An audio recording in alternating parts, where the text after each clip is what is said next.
Bonjour à tous. Ici, on va résoudre une petite équation logarithmique en utilisant les lois des logarithmes. Alors, regardons cette expression-là. Par exemple, moi, je vais isoler le x. Mais je ne vois que des logarithmes. Alors, quand dans le cas où on n'a que des logarithmes, qu'est-ce qu'on peut faire? On peut appliquer les lois des logarithmes. Premièrement, je vois logarithme de base 4 plus... Là, ils ont tous la base. On doit s'assurer qu'ils ont la même base. Et puis là, je dis, première chose, je vois avoir que des logarithmes. Là, j'ai 3 fois le logarithme. Ben, ce n'est pas une bonne idée. Je vais faire rentrer le 3.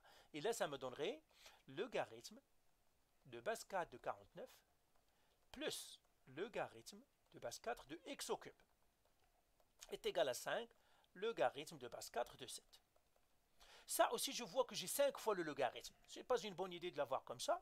Je vais encore rentrer le logarithme. Pourquoi je n'ai qu'un seul logarithme? Un seul package en quelque sorte. Comme ça, je pourrais savoir manipuler un seul paquet au lieu de plusieurs paquets. C'est difficile. Donc, c'est ce que je vais faire. Là, je vais faire logarithme de base 4 de 49. Attention, mes 9, je les écris comme des 5. Plus logarithme de base 4 de x au cube égale à logarithme de base 4 de 7 exposant 5. Ça, j'ai le droit d'écrire ça. Maintenant, je vois j'ai un logarithme plus un logarithme. Eh bien, tout simplement, je pourrais faire ça. C'est logarithme de base 4 de 49 fois x au cube. Parce que un logarithme plus un logarithme, c'est la loi de la multiplication. Tout simplement, je multiplie les puissances des logarithmes. Qui est égal à logarithme de base 4, 7 exposant 5. Et bien là, qu'est-ce que j'ai? J'ai un logarithme égal à un logarithme. Et bien, j'ai le droit de scraper le logarithme.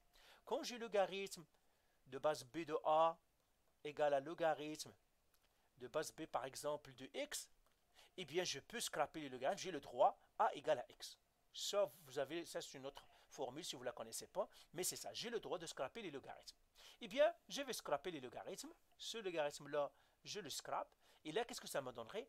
49x au cube est égal à 7 exposant 5. Alors 7 exposant 5, c'est un grand nombre, je vais le laisser 7 exposant 5 comme ça. Maintenant, je divise par 49 parce que c'est une équation que je peux isoler. Diviser par 49, et là, ça me donne quoi? X au cube égale à...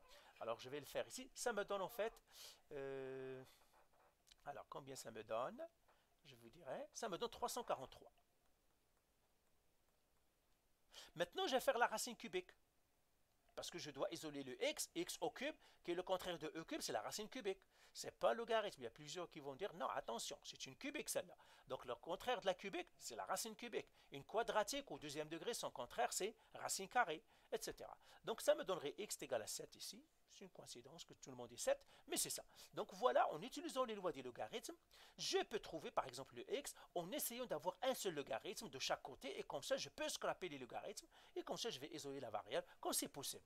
Nous allons faire des équations sur les logarithmes, c'est-à-dire comment résoudre les équations logarithmiques. Ça aussi, vous pouvez les regarder pour savoir comment résoudre.